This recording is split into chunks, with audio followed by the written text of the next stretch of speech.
Good evening दोस्तों।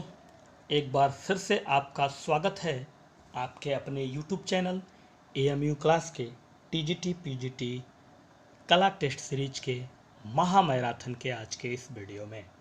साथियों, कल हमने आपको सौंदर्य कला और प्राचीन ग्रंथों की कला से संबंधित प्रश्नों की सीरीज का फाइनल पार्ट दे दिया था। तो चलिए, डेली रात 8 बजे ये टॉपिक वाइज आपकी क्लास चलती है आपके अपने चैनल पे। तो जुड़ना मत भूलिए विथ बेल आइकन यानी घंटी के निशान के साथ। और वीडियो पसंद आया आज का तो लाइक शेयर करना मत भूलिएगा। आज का जो हमारा टॉपिक है उसमें 50 प्रश्नों की जो सीरीज है वो आपके संयोजन के सिद्धांत, परिप्रेक्ष्य, माध्यम, तकनीक और ग्राफिक कला, यानी इन सब मैटरों को लेके हमने जो है आज का कंपटीशन, आज के जो है पार्ट में पहला पार्ट है उसका, क्योंकि इसमें अच्छा खासा क्वेश्चन है इसलिए आज का पहला पार्ट है। ठीक है, तो चलिए शुरुआत करते हैं और उम्मीद करूंगा कि आज की वीडियो आपको पसंद आएगी। चलिए पहले प्रश्न की बात करेंगे। इस टॉपिक की पहला प्रश्न क्या कहना है, निम्न में से किसका परिप्रेक्ष्य सिद्धांत में महत्व है? किसका परिप्रेक्ष्य के सिद्धांत में महत्व है? दूरी और निकट का, प्रकाश और रंग का, विलयमान बिंदु, क्षैतिज रेखा का, या उपरोक्त में से सभी? तो पहले प्रश्न की शुरुआत हो चुकी है और प्रश्न का कहना है कि किसका परिप्रेक्ष्य सिद्धांत में महत्व है। तो चलिए 50 प्रश्नों की सीरीज एक न्यू टॉपिक के साथ जो परिप्रेक्ष्य सिद्धांत, तकनीक, माध्यम से संबंधित है उसका पहला पार्ट आपको दिया जा रहा है और उसका पहला प्रश्न आपसे पूछा गया है, परिप्रेक्ष्य सिद्धांत में महत्व किसका है? तो ये सभी का है, दूरी और निकटता का, प्रकाश और रंग का, विलयमान बिंदु और क्षैतिज रेखा, तीनों का। दूसरे प्रश्न की तरफ रुख करने वाले हैं। प्रश्न कह रहा है, चित्र में दृष्टिगत भार संयोजन के किस तत्व से जुड़ा रहता है? जो चित्र है उसमें दृष्टिगत भार जो होता है वो संयोजन के संतुलन से जुड़ा रहता है, अनुपात से जुड़ा रहता है, सहयोग से जुड़ा रहता है, या आपका सामंजस्य से जुड़ा रहता है। ठीक है, चित्र में दृष्टिगत भार संयोजन के किस तत्व से जुड़ा रहता है? दूसरा प्रश्न टॉपिक का पार्ट 1 है, ये याद रखिएगा। ठीक है, तो दूसरे प्रश्न का सही जवाब होगा संतुलन। तीसरा प्रश्न देखिए, प्रश्न संख्या 3 क्या कह रहा है। तीसरे प्रश्न का कहना है साथियों कि सादृश्य का अर्थ है। सादृश्य जो है उसका मतलब क्या है, मीनिंग क्या है, अर्थ क्या है? समाविष्ट, सहायता, चित्रांकित या आकृति में समानता। सादृश्य का सही मायने में क्या अर्थ है? तो सादृश्य का जो अर्थ होता है वो होता है आकृति में समानता। चौथे प्रश्न की बात करेंगे अब हम लोग।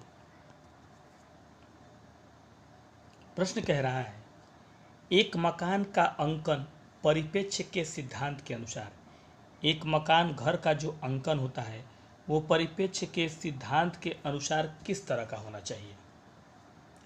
वायवीय परिप्रेक्ष्य मतलब हवादार जिसको कहते हैं, या रैखिक परिप्रेक्ष्य, या साधारण परिप्रेक्ष्य, या उपरोक्त में से कोई नहीं। ठीक है, एक मकान का अंकन, ठीक है, परिप्रेक्ष्य के सिद्धांत के अनुसार किस तरह का होना चाहिए, यह है आपका चौथा प्रश्न। तो चलिए साथियों, तबीयत थोड़ी डाउन है लेकिन फिर भी धीरे धीरे और अच्छे से आपको वीडियो को पढ़ाऊंगा ताकि आपको किसी भी तरह का कोई दिक्कत का सामना ना हो। बस दुआ करिएगा कि स्वस्थ रहें, अच्छे रहें, ताकि आपको अच्छी अच्छी चीज़ों को टॉपिक वाइज देते रहें। तो इस प्रश्न का सही जवाब जो होगा वो हो जाएगा रैखिक परिप्रेक्ष्य। क्या होगा? रैखिक परिप्रेक्ष्य के अनुसार।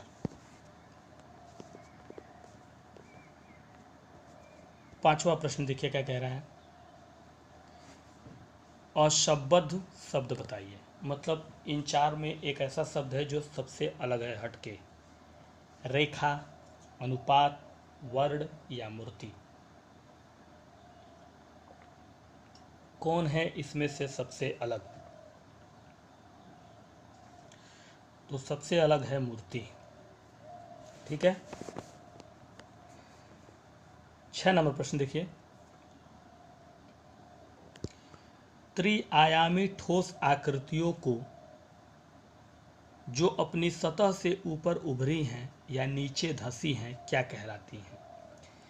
त्रिआयामी ठोस आकृतियाँ जो अपनी सतह से ऊपर उभरी हों या नीचे धंसी हों, दो सिचुएशन हो, या तो अपनी सतह से उभरी हुई दिखाई देती हो इस सतह से, या नीचे की तरफ धंसी हुई दिखाई देती हों, उनको हम सही मायने में क्या कहेंगे? रियलिज्म कहेंगे, रिलीफ, रैम्पार्ट या रॉक। ठीक है। क्या कहेंगे? त्रिआयामी आकृतियां जो ठोस आकृतियां, त्रिआयामी भी रहेंगी, ठोस आकृतियां त्रिआयामी ही होती हैं। जैसे क्यूब की ले लीजिए, क्यूब की तो वो त्रिआयामी ही होती हैं। जो अपनी सतह से उभरी हुई भी दिखाई दें या फिर धंसी हुई उससे दिखाई दें, तो उनको हम क्या कहते हैं? रिलीफ। 7वां प्रश्न देखिएगा। संतुलन पैदा करता है, संतुलन जो है पैदा करता है गतिशीलता, अस्थिरता, स्थिरता या कठोरता। संतुलन इनमें से क्या पैदा करता है? तो चलिए 50 प्रश्नों की महामैराथन का नया टॉपिक आपका चल रहा है पार्ट 1 के रूप में, जो कि आपके परिप्रेक्ष्य सिद्धांत तकनीक माध्यम से संबंधित है। और 7वां प्रश्न जो पूछ रहा था उसका सही जवाब होगा स्थिरता। प्रश्न संख्या 8 देखिएगा। प्रश्न का कहना है, चीड़ के पेड़ से उत्पन्न लीशा से कौन सा तेल प्राप्त होता है?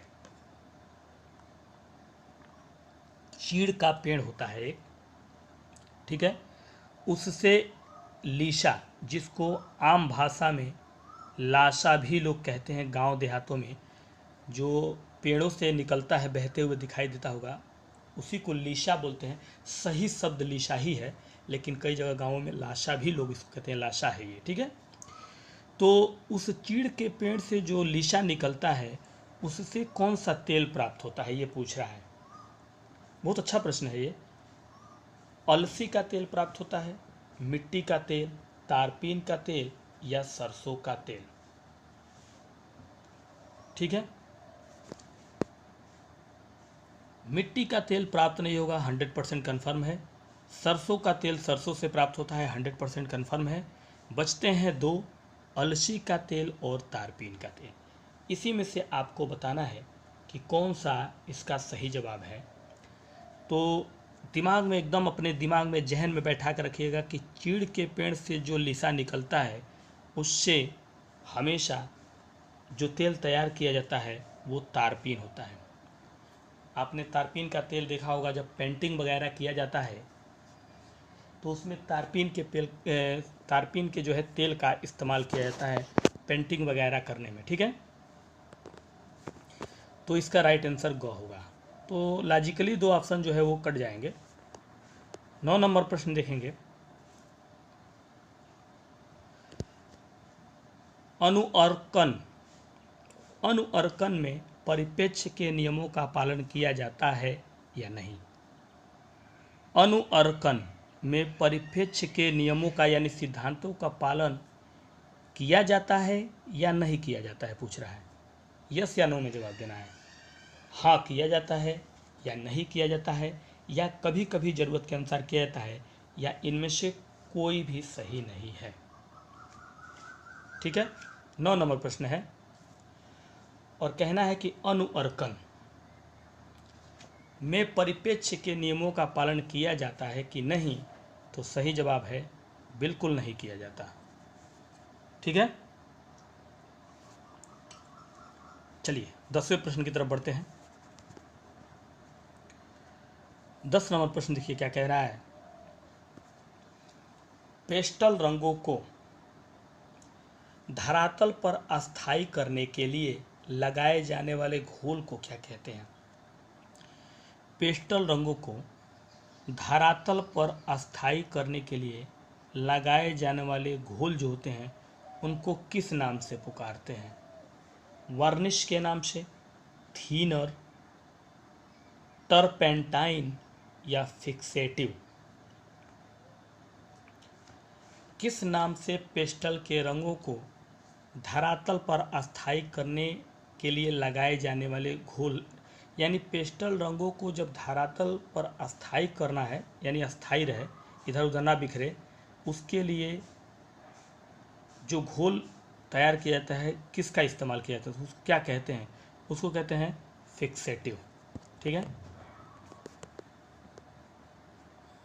11 नंबर प्रश्न। तेल रंगों को मोम के साथ मिश्रित कर, क्या कह रहा है?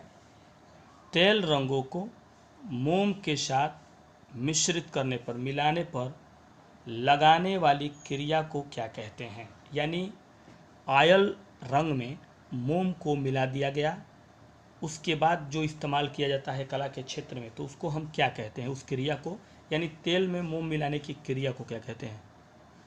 एनकास्टिक कहते हैं, इम्पेस्टो, प्लास्टिक या बाटिक? असल मायने में क्या कहते हैं? ठीक है, प्रश्न बहुत अच्छे हैं, टॉपिक बहुत बढ़िया लिया गया है और पूरी उम्मीद है कि आपको पसंद आएंगे आज के वीडियो। लाइक शेयर जरूर करिएगा। तो इसको कहते हैं एनकास्टिक। क्या कहते हैं? एनकास्टिक। चलिए 12वें प्रश्न की तरफ रुख करते हैं।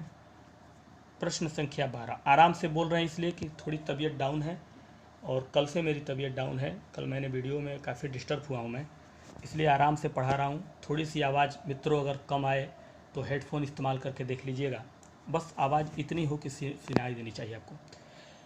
12वां प्रश्न कहना है कि एचिंग में प्राथमिक अंकन को क्या कहते हैं? एचिंग तकनीक में जो प्राथमिक अंकन है उसको हम सिग्रेफिटो कहते हैं, इंटेंग्लियो कहते हैं, चेरा स्क्यूरो या स्केच? एचिंग में जो प्राथमिक अंकन होते हैं उसको हम किस नाम से पुकारते हैं? तो चलिए लाइक करते जाइएगा वीडियो को, अगर पसंद लग रहा हो तो शेयर करती जाइएगा अगर आपको लगता है कि बेस्ट है, और प्यारे कमेंट्स आपके आते हैं उसके लिए तो आपका धन्यवाद है। इस प्रश्न का सही जवाब होगा इंटेंग्लियो। 13 नंबर प्रश्न देखिएगा, प्रश्न संख्या 13 क्या कह रहा है? गोद मिश्रित अपारदर्शक रंगों का प्रयोग कहलाता है।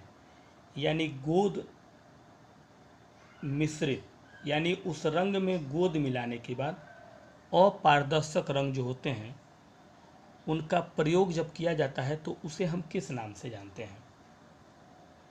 वाश तकनीक, ग्वाश तकनीक, कोलाज माध्यम या उपरोक्त में से तीनों? गोद को मिश्रित करने के बाद अपारदर्शक रंगों का प्रयोग जब करते हैं तो वो किस नाम से जाने जाते हैं? ठीक है, प्रश्न अच्छा है और टॉपिक भी बहुत अच्छा लिया गया है। 50 प्रश्न है, पार्ट 1 है, इसमें अच्छे खासे प्रश्न है, इसलिए 2 या 3 पार्ट में आपका बढ़िया से कंप्लीट हो जाएगा। आराम से पढ़िएगा। तो इसका सही जवाब है ग्वास। अगला है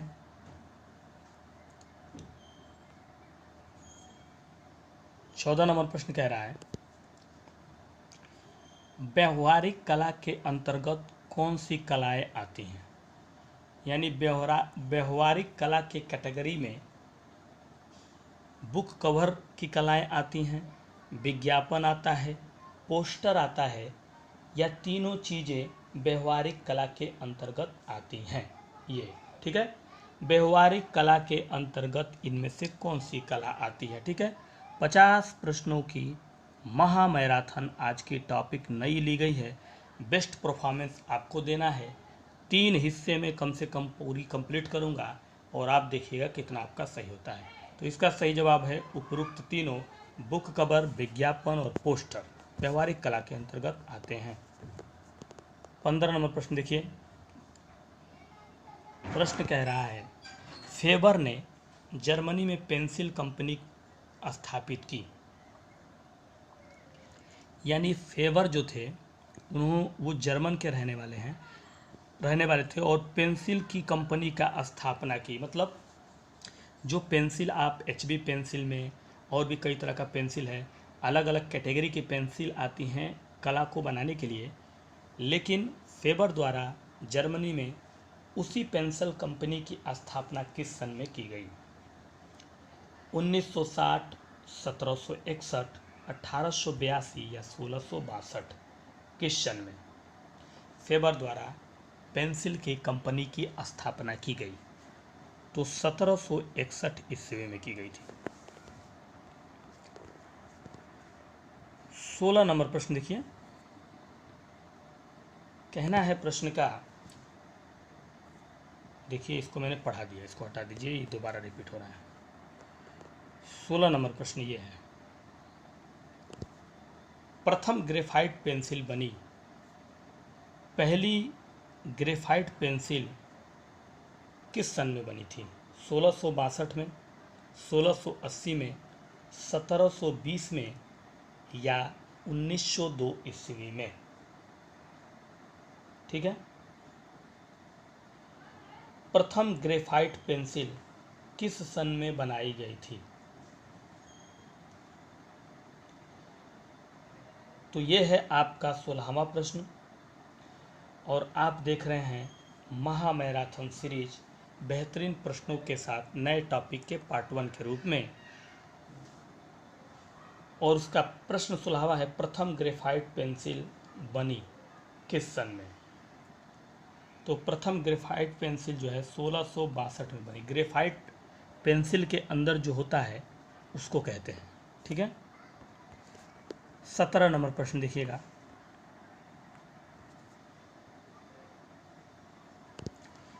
एक ही कोट से संपूर्ण चित्र को पूरा करना कहलाता है। यानी एक ही कोट से पूरे चित्र को, संपूर्ण चित्र को पूरा कर दिया जाता है तो उसे हम प्राइमिंग कहते हैं, आला प्राइमा कहते हैं, साइजिंग या हैचिंग। एक ही कोट से संपूर्ण चित्र को यानी पूरे चित्र को पूरा कर देना क्या कहलाता है। इनमें से कौन सा ऑप्शन सही है। तो साथियों वो कहलाता है आला प्राइमा। 18 नंबर प्रश्न,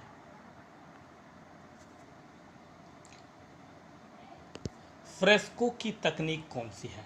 जो फ्रेस्को की तकनीक है वो कौन सी है।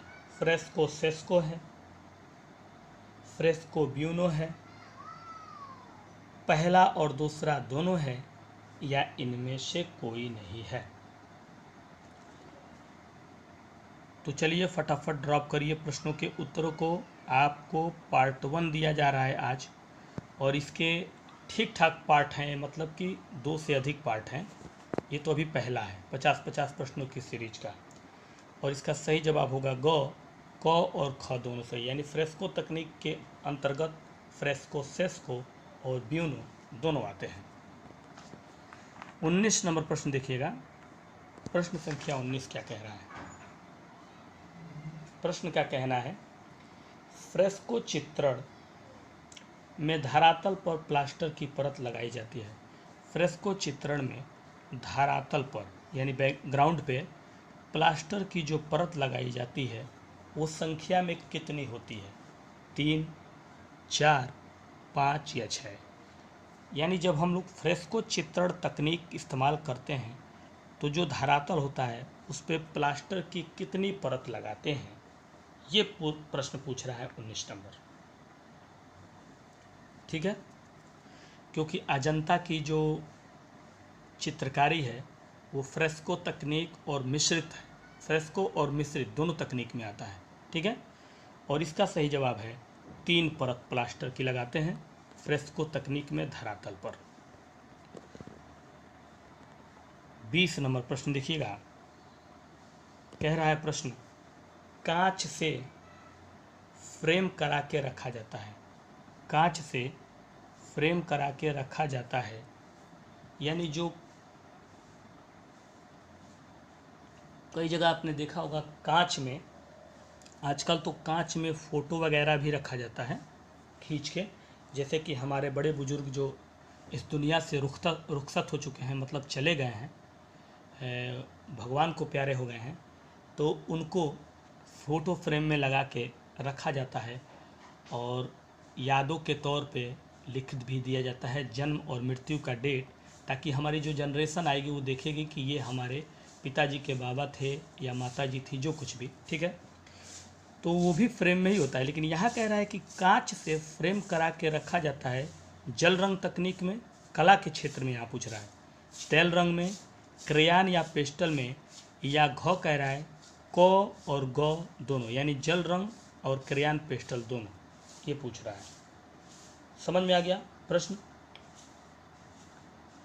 तो इस प्रश्न का सही जवाब जो होगा वो हो जाएगा घ, क और ग दोनों, यानी क मतलब जल रंग में और ग मतलब क्रेयान और पेस्टल, इन दोनों तकनीक में कांच से फ्रेम करा के रखा जाता है चित्र के मामले में। ठीक है, और वो एग्जाम्पल हमने एक दिया था बस समझने के लिए आपको। 21 नंबर प्रश्न देखिएगा क्या कह रहा है। 21 नंबर प्रश्न कह रहा है, फ्रेस्को चित्रण है, फ्रेस्को चित्रण जो है वो जेनर चित्रण की विधि है या व्यक्ति चित्रण की विधि है या भित्ति चित्रण की विधि है या उपरोक्त सभी विधियां इसमें शामिल हैं। मतलब फ्रेस्को का माने क्या हुआ ये पूछ रहा है। ठीक है, तो सुपर स्पेशल सीरीज आपकी डेली चलती है रात 8 बजे और उसमें हमेशा आपका टॉपिक होता है कुछ ना कुछ। तो आज का टॉपिक आपको पता ही है, परिप्रेक्ष्य सिद्धांत तकनीक और माध्यम से संबंधित है। पार्ट 1 50 प्रश्नों की सीरीज। 21वां प्रश्न का सही जवाब होगा भित्ति चित्रण की विधा है फ्रेस्को चित्रण, जो कि अजंता में इस्तेमाल की गई भी है। 22वां प्रश्न देखिए, फ्रेस्को सेस्को पर वार्निश की जाती है, यानी फ्रेस्को तकनीक दो तरीके का होता है, मैंने आपको पढ़ाया फ्रेस्को सेस्को और फ्रेस्को ब्यूनो, लेकिन उसमें से पहला है फ्रेस्को सेस्को पर वार्निश की जाती है डामर वार्निश, वैक्स वार्निश, कोपाल वार्निश, या तीनों तरह के वार्निशों का इस्तेमाल किया जाता है फ्रेस्को सेस्को तकनीक में। 22वां प्रश्न है ये कि फ्रेस्को सेस्को पर वार्निश की जाती है, इसमें से कौन से वार्निश के तहत? वैक्स वार्निश के तहत की जाती है। ठीक है, 23 नंबर, टूथ ब्रश या हार्ड ब्रश, टूथ ब्रश कहिए या उसी को हार्ड ब्रश, या शब्द मतलब कि दोनों एक ही चीज हुआ, से स्प्रे करना, मतलब टूथ ब्रश या हार्ड ब्रश, उससे स्प्रे करके पेंटिंग की जाती है। आपने देखा होगा गाड़ी वगैरह जो होते हैं मारुति वर्ती के जो रंग किए जाते हैं उसको स्प्रे करके किया जाता है। यहाँ भी वही बात कह रहा है, स्प्रे करना टूथ ब्रश या हार्ड ब्रश से क्या कहलाता है? स्पैटरिंग, स्टिपलिंग, टाकिंग या ड्राई ब्रशिंग। ठीक है, क्या कहा जाता है टूथ या हार्ड ब्रश से स्प्रे करना? तो साथियों उसको कहते हैं स्पैटरिंग। 24 नंबर प्रश्न देखिएगा, एक्रिलिक चित्रण प्रारंभ हुआ। एक्रिलिक चित्रण यानी एक्रिलिक जो माध्यम है उस माध्यम में चित्रण प्रारंभ हुआ था लैटिन ग्रुप द्वारा, ग्रुप 43 के द्वारा, प्रोग्रेसिव आर्टिस्ट ग्रुप यानी पैक ग्रुप के द्वारा, या ग्रुप 1890 के द्वारा। मतलब एक्रिलिक जो है चित्रण का माध्यम सबसे पहले इसमें से किस ग्रुप के द्वारा शुरू किया गया है? और वर्तमान की सबसे प्रचलित विधि है, जान लीजिए, इस वर्तमान की सबसे प्रचलित विधि है एक्रिलिक विधि, और उसको प्रारंभ करने का श्रेय इसमें से किस ग्रुप को जाता है? ये हमारा प्रश्न है 24 नंबर, जिसका सही जवाब है लैटिन ग्रुप के द्वारा शुरू किया गया था। 25वां प्रश्न देखिएगा।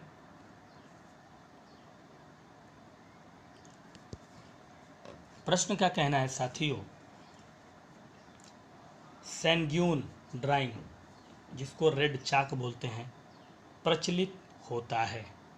सैनग्यून ड्राइंग मीन्स रेड चाक प्रचलित होता है 18वीं शताब्दी से, यानी प्रचलित है कब से?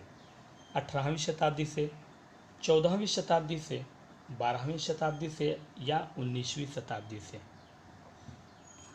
किस शताब्दी से सैनग्यून ड्राइंग यानी रेड चेक प्रचलित है, रेड चाक प्रचलित है? तो वो है 14वीं शताब्दी से प्रचलित। 26 नंबर प्रश्न को देखेंगे। 26 नंबर प्रश्न कह रहा है एक्रिलिक रंगों के लिए प्रयुक्त माध्यम। जो एक्रिलिक रंग हैं उनके लिए कौन सा माध्यम उपयुक्त है, अच्छा है, प्रयुक्त है? ग्लास या मैट या जेल या उपरोक्त में से तीनों? एक्रिलिक रंगों के लिए इसमें से कौन सा माध्यम सबसे बेस्ट माना जाएगा? ठीक है, तो चलिए ड्रॉप कर रहे होंगे फटाफट अपने प्रश्नों के उत्तरों का, पूरी उम्मीद है। और आज की बेस्ट परफॉर्मेंस क्या होगी ये आप ज़रूर बताइएगा। और इस प्रश्न का सही जवाब होगा तीनों, ग्लास, मैट और जेल। तीनों माध्यमों में प्रयुक्त माध्यम है एक्रिलिक रंगों के लिए, तीनों माध्यम प्रयुक्त हैं। ठीक है, 27वें प्रश्न पे बढ़ेंगे। 27 नंबर प्रश्न कह रहा है ग्राफिक की विद्या नहीं है, यानी ग्राफिक कला की जो विद्या है इनमें से कौन सी नहीं है? एनग्रेविंग, वुडकट, एचिंग या ब्लोन ब्लाट्स? ठीक है, अच्छा प्रश्न है। ग्राफिक की विद्या के रूप में हम नहीं जानते, यानी ग्राफिक कला की विद्या के दायरे में नहीं आता इसमें से कौन सा? तो ग्राफिक कला के विद्या के दायरे में इसमें से ब्लोन ब्लाट्स नहीं आता है। 28 नंबर प्रश्न, टेम्परा में पायस जो है वो प्रयुक्त होता है। टेम्परा में क्या कह रहा है? पायस, टेम्परा में पायस प्रयुक्त होता है। यानी प्रश्न को पहले समझिए क्या कह रहा है। जो टेम्परा माध्यम है उसमें पायस प्रयुक्त होता है अंडा का, गोंद का, ग्लिसरीन का, या सभी आवश्यकता के अनुसार इस्तेमाल किया जाता है। टेम्परा पद्धति में पायस प्रयुक्त होता है इनमें से किस रूप में? तो चलिए कमेंट्स को जारी रखिए। 50 प्रश्नों की पार्ट 1 आज की मैराथन क्लास नई टॉपिक के साथ है, जिसका थंबनेल भी आपको दिख रहा होगा, और वीडियो भी पूरा देखिएगा। और इसका सही जवाब है उपरोक्त सभी, और वो भी आवश्यकता के अनुसार। सभी लेकिन आवश्यकता के अनुसार, अंडा, गोंद और ग्लिसरीन टेम्परा माध्यम में। 29 नंबर प्रश्न देखेंगे आप लोग क्या कह रहा है। प्रश्न कह रहा है कि किस चित्रण में हाईलाइट दिखाने के लिए कागज को श्वेत छोड़ देते हैं? किस तरह का चित्रण में हाईलाइट दिखाने के लिए, यानी फोकस करने के लिए, दिखाने के लिए कागज को श्वेत यानी एकदम श्वेत छोड़ देते हैं? तेल रंग में, एक्रिलिक रंग में, जल रंग में या टेम्परा रंग में? किस चित्रण में हाईलाइट दिखाने के लिए? ठीक है, तो यह है आपका 29 नंबर प्रश्न। साथियों, धीरे धीरे पढ़ा रहा हूँ और आराम से बोल रहा हूँ क्योंकि तबीयत थोड़ी सी डाउन कल से है, लेकिन इतनी बोल रहा हूँ कि आपको आपकी आवाज़ अगर हेडफोन इस्तेमाल करें तो ज़रूर पहुँचेगी। तो इसका सही जवाब होगा जल रंग माध्यम में हाईलाइट दिखाने के लिए कागज को श्वेत छोड़ देते हैं। 30 नंबर प्रश्न कह रहा है, तेल रंगों का आविष्कार किया, यानी ऑयल पेंटिंग का आविष्कार आइक बंधु ने किया, बेलिनी बंधु ने किया, आडवाणी ने किया, या उपरोक्त में से सभी को श्रेय दिया जाता है तेल रंग के आविष्कार के रूप में? ठीक है, तो चलिए, सुपर महा मैराथन 50 प्रश्नों की सीरीज, टॉपिक है परिप्रेक्ष्य, सिद्धांत, तकनीक और माध्यम, जिसका पार्ट 1 है और 30वें प्रश्न पे आप पहुंच चुके हैं। और प्रश्न का पूछना है तेल रंगों का आविष्कार किया था, तो तेल रंगों का आविष्कार आइक बंधु ने किया था। 31 नंबर प्रश्न को देखेंगे। वास चित्रण का आरंभ भारत में हुआ, यानी वास तकनीक का जो शुरुआत हुआ हिंदुस्तान में, वो राजपूत शैली से हुआ, बंगाल स्कूल से हुआ, आधुनिक युग से हुआ या अजंता से हुआ? ठीक है, वास तकनीक चित्रण का शुरुआत यानी प्रारंभ यानी आरंभ भारत में कब हुआ, किसके समय से हुआ? तो ये आपको अच्छे से पता होगा कि सबसे पहले भारत में वास तकनीक का इस्तेमाल बंगाल स्कूल के कलाकारों ने किया। अवनींद्रनाथ, खगेंद्रनाथ, नंदलाल, असित कुमार, ये सभी थे। ठीक है, 32 नंबर प्रश्न। प्रश्न का कहना है गोल किनारे वाली तुलिकाएं कहलाती हैं। गोल किनारे वाली तुलिकाएं मतलब ब्रश की बात कर रहा है, तुलिका मतलब ब्रश से है। गोल किनारे वाली, जैसे बिल्कुल इस तरह से किनारे वाली ब्रश होती है, जो गोल किनारे वाली आपने देखा होगा जरूर। गोल किनारे वाली तुलिकाएं कहलाती हैं राउंड, फिल्बर्ट, फ्लैट या उपरोक्त में से तीनों? गोल किनारे वाली तुलिकाएं क्या कहलाती हैं? वो कहलाती हैं फिल्बर्ट। 33 नंबर प्रश्न पे चलिए, प्रश्न संख्या 33। 33 नंबर प्रश्न का कहना है तैल चित्रण का माध्यम नहीं है, यानी ऑयल पेंट का माध्यम इसमें से कौन सा नहीं है? नहीं है पूछ रहा है, यानी ऑयल तकनीक के माध्यम के रूप में इसमें से किसे नहीं जानते हैं? तारपीन के तेल को, अलसी का तेल, या प्लास्टिक इमल्शन, या वर्निश? यानी इसमें से एक ऐसा विकल्प है जो तेल चित्रण का माध्यम में बिल्कुल नहीं आता है, तो वो है प्लास्टिक इमल्शन, जो नहीं आता है, बाकी तीनों आते हैं। ठीक है,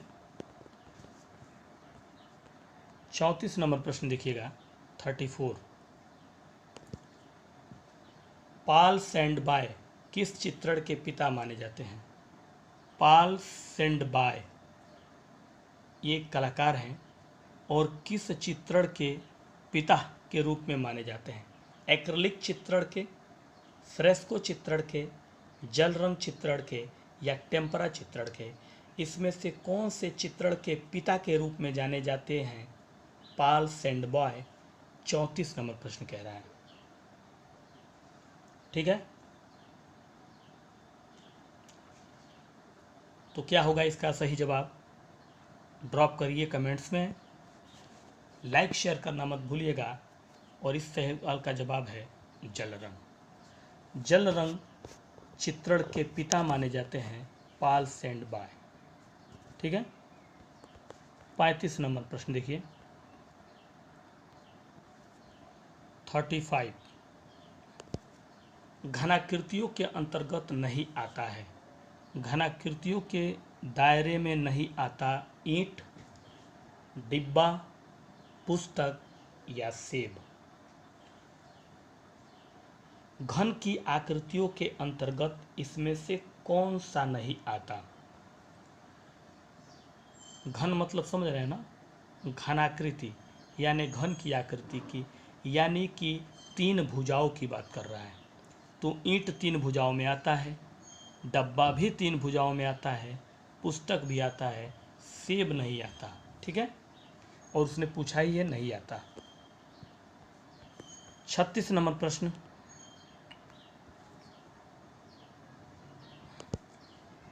टेम्परा चित्रण किस धरातल पर किया जाता है? टेम्परा चित्रण कौन से धरातल पर किया जाता है? कैसिन ग्राउंड पे, इनामेल लगी धातु प्लेट पे, जिप्सम यानी जिप्सम एक मेट वो होता है, एकदम पतला सा होता है, बिल्कुल चमकता हुआ, प्रेस में इस्तेमाल किया जाता है। प्रेस जो आप लोग करते हैं ना, उसमें उसको इस्तेमाल किया जाता है। जिप्सम ग्राउंड या उपरोक्त में से सभी। टेम्परा चित्रण किस धरातल पर किया जाता है? मतलब टेम्परा तकनीक का जब इस्तेमाल करते हैं हम कला के क्षेत्र में, तो कौन से धरातल का इस्तेमाल उसमें किया जाता है? ठीक है, तो जो भी नए हमारे सब्सक्राइबर हैं, सबसे पहले तो उनका स्वागत है, और वो बताएंगे कि कैसा लगता है मेरे द्वारा जुड़ने के बाद आपको मेरी वीडियो और पढ़ाए गए प्रश्न। ज़रूर बताइएगा, आपके रिस्पांस, आपके कमेंट्स ज़रूर चाहिए। जो नए जुड़े हैं, पुराने तो जान ही रहे हैं। इसका सही जवाब है उपरोक्त में से सभी। कैसिन ग्राउंड पे भी करते हैं, इनामेल लगी धातु प्लेट पे भी, और जिप्सम ग्राउंड पे भी। 37 नंबर प्रश्न देखिए क्या कह रहा है। अच्छी पेंसिल के लिए कौन से पेड़ की लकड़ी प्रयुक्त की जाती है? बहुत अच्छा प्रश्न। एक अच्छी पेंसिल के लिए कौन से पेड़ की लकड़ी यूज़ की जाती है? मतलब कौन से पेड़ की लकड़ी एक अच्छी पेंसिल बनाने के लिए यूज की जाती है? सीडार की, शीशम की, यूकेलिप्टस या पीपल की? बहुत ही सुंदर और सुलझा हुआ प्रश्न, 37 नंबर। और बिल्कुल इसको ध्यान रखिएगा, एक अच्छी पेंसिल बनाने के लिए किस पेड़ की लकड़ी को प्रयुक्त किया जाता है, इस्तेमाल किया जाता है? तो वो होता है सीडार का पेड़। ठीक है, 38 नंबर प्रश्न देखिएगा। 38 नंबर प्रश्न क्या कह रहा है? सिंग्रेफिटो में जिस टूल से प्रथम अंकन यानी खुरच कर किया जाता है उसे कहा जाता है? सिंग्रेफिटो में जिस टूल में प्रथम अंकन किया जाता है उसे क्या कहा जाता है? स्पैटुलास, पेचकस, लूप या स्टाइलस? क्या कहा जाता है? तो उसे कहा जाता है स्टाइलस। क्या कहा जाता है साथियों? स्टाइलस कहा जाता है। 39 नंबर पे बढ़ेंगे हम लोग। धीरे धीरे पहुंच चुके हैं पड़ाव पे आखिरी। मोम लगाकर कपड़े रंगने की विधि को कहते हैं। मोम पहले लगाकर फिर कपड़े को रंगने की प्रविधि या विधि को बाटिक कहते हैं, कोलाज, टाई एंड डाई या उपरोक्त तीनों? मोम लगाने के बाद कपड़े रंगने की जो विधि है उसको हम लोग किस नाम से जानते हैं? ठीक है, तो ये है आपका 39 नंबर प्रश्न 50 प्रश्नों की महामैराथन के आज के न्यू टॉपिक में पार्ट 1 के। और इसका सही जवाब है बाटिक कहते हैं उसको। मोम लगाकर जब कपड़े को रंगा जाता है तो उस विधि को बाटिक कला कहते हैं। 40 नंबर प्रश्न पे अब हम चल रहे हैं। 40 नंबर, इसके बाद आपके पास 10 और प्रश्न बचेंगे। मतलब कि 50 प्रश्नों में आज के पार्ट में हैं, और वैसे डेली हमेशा 50 प्रश्न आपका रहता ही है, 50 प्लस भी प्रश्न रहते हैं कभी कभी। 40वां नंबर कह रहा है पेंसिल की कितनी डिग्री दिखाई देती है। पेंसिल की कितनी डिग्री दिखाई देती है, 15 डिग्री, 12 डिग्री, 10 डिग्री या 4 डिग्री। बड़ा ही सुलझा हुआ प्रश्न है और वेरी इंपॉर्टेंट प्रश्नों की सीरीज में इसको रखिएगा। पेंसिल जो होता है उसकी कितनी डिग्री दिखाई देती है, पेंसिल की। तो पेंसिल की कितनी डिग्री दिखाई देती है, 15 डिग्री दिखाई देती है। 41 नंबर प्रश्न कह रहा है मार्टर में उपस्थित तत्व है, जो मार्टर है उसमें उपस्थित जो तत्व है वो सैंड है या जल है। सैंड मतलब सैंड जो बालू होता है, या जल है या बाइडर यानी लाइम या सीमेंट। यानी बाइडर किसको बोलते हैं, लाइम स्टोन जो खाता है, या फिर सीमेंट, या ये दोनों मिले होते हैं तो उसको बाइडर कहते हैं, या उपरोक्त सभी। यानी मार्टर में उपस्थित तत्व इनमें से कौन सा है। तो मार्टर में जो है सैंड भी होता है, जल भी और बाइडर भी, इसलिए उपरोक्त सभी होगा। ठीक है। 42 जावा निवासी इसमें से मोम लगाते हैं। जावा के निवासी हैं और मोम लगाते हैं, अपनी यानी अपनी कला के क्षेत्र में मोम लगाते हैं। स्पैटुला नाम है उनका, स्टाइलस नाम है, स्केपर नाम है, या टांजिटिंग। इसमें से कौन है जावा के निवासी जो मोम लगाते हैं। ठीक है। यह है आपका 42 नंबर प्रश्न और आप फाइनल सबमिट के काफ़ी करीब हैं, जिसका सही जवाब है इसका टाजाटिंग। कौन है वो, टाजाटिंग। 43 नंबर यानी 43 एक बार में एक ही रंग किया जाता है। एक बार में एक ही रंग किया जाता है बाटिक कला में, तैल रंग चित्रण में, एक्रिलिक चित्रण में, या जल रंग चित्रण में।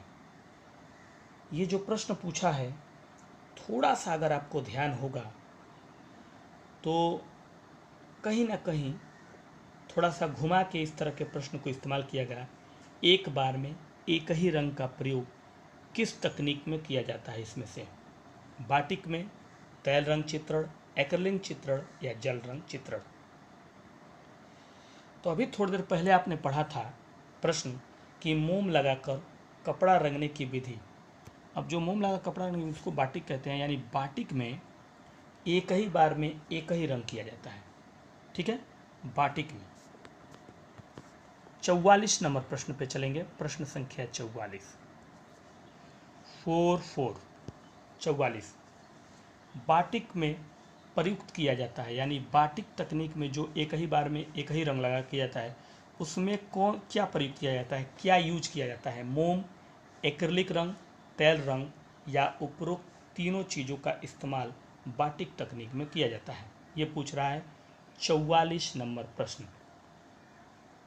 बाटिक विधि में क्या इस्तेमाल किया जाता है जो एक ही बार में रंग लगा, यानी एक ही बार में एक ही रंग किया जाता है, तो वो बाटिक तकनीक है। तो अभी थोड़ी देर पहले ऊपर प्रश्न पढ़ा कि मोम लगाकर, ठीक है, क्या लगाकर, मोम लगाकर कपड़े के रंगने की प्रविधि को कहते हैं बाटिक, और बाटिक में एक ही बार में एक ही रंग इस्तेमाल होता है, इसलिए एक दूसरे से जुड़ रहा है, ध्यान रखिएगा।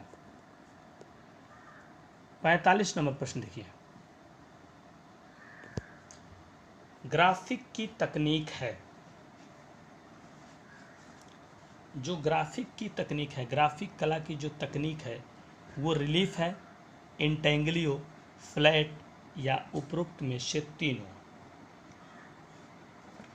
ग्राफिक की तकनीक इनमें से किस तकनीक को कहते हैं, तो वो कहते हैं उपरोक्त तीनों, यानी रिलीफ भी, इंटेंगलियो भी और फ्लैट भी। 46 नंबर प्रश्न को देखिएगा, प्रश्न संख्या 46 क्या कह रहा है। 46 लिथोग्राफी की खोज, क्या कह रहा है, लिथोग्राफी की खोज की।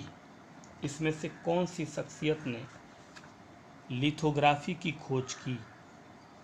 आइजक न्यूटन ने, रमन लियोनार्डो ने, अलाय सेनफेल्डर ने, या इनमें से किसी ने नहीं? लिथोग्राफी तकनीक की खोज इसमें से किसने किया है? 46 नंबर प्रश्न कह रहा है, और आप अपने फाइनल सबमिट के काफ़ी करीब हैं इस पार्ट 1 में, और देखना है कि कितना सही करते हैं आज के इस टॉपिक के पार्ट 1 में। तो इसका सही जवाब है अलाय सेनफेल्डर ने खोज की लिथोग्राफी की। अगला प्रश्न देखिए क्या कह रहा है, एचिंग में प्रथम रेखांकन के बाद, यानी एचिंग तकनीक में पहले रेखांकन के बाद कॉपर प्लेट को किस एसिड के घोल में रखा जाता है? यानी एचिंग तकनीक में जब पहला रेखांकन कर दिया जाता है उसके बाद कॉपर प्लेट को किस तरह के एसिड में के घोल में रखा जाता है ना। देखिए प्रश्न को पूछने का कितना बढ़िया तरीका है। हाइड्रोजन पेरोक्साइड में रखा जाता है, एसिटिक एसिड, नाइट्रिक एसिड, या इसमें से कोई नहीं। तो आपका सुपर मैराथन चल रहा है जो कि डेली 8 बजे चलता है। आपको ऊपर ही शुरुआत में अब नोटिफिकेशन में लिख दिया जा रहा है, जिसके 47वें प्रश्न पे है और पूछना है एचिंग के प्रथम रेखांकन के बाद कॉपर प्लेट को किस एसिड के घोल में रखा जाता है? तो वो रखा जाता है नाइट्रिक एसिड के घोल में।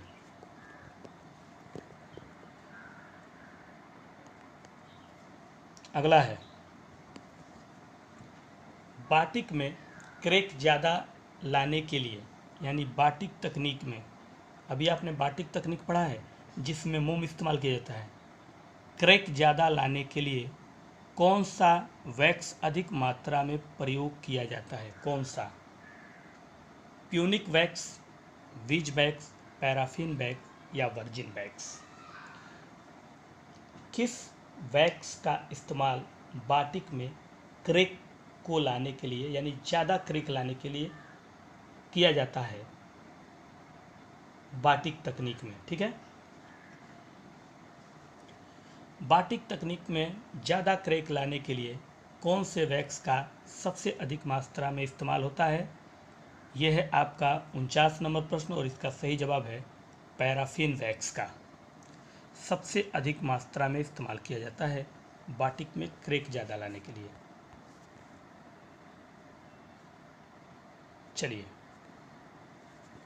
और इस वीडियो का आखिरी प्रश्न 50 नंबर प्रश्न है आपका। पहले ही मैंने बताया था कि 50 प्रश्नों की सीरीज है, तो 50वां प्रश्न आपके सामने है। कह रहा है, लिथोग्राफी की खोज किस शताब्दी में हुई?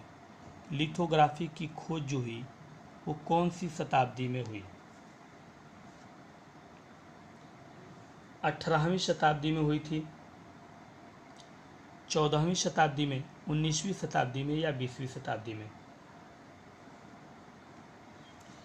लिथोग्राफी की खोज किस शताब्दी में हुई? इस वीडियो का आखिरी प्रश्न आज के टॉपिक के पार्ट 1 का।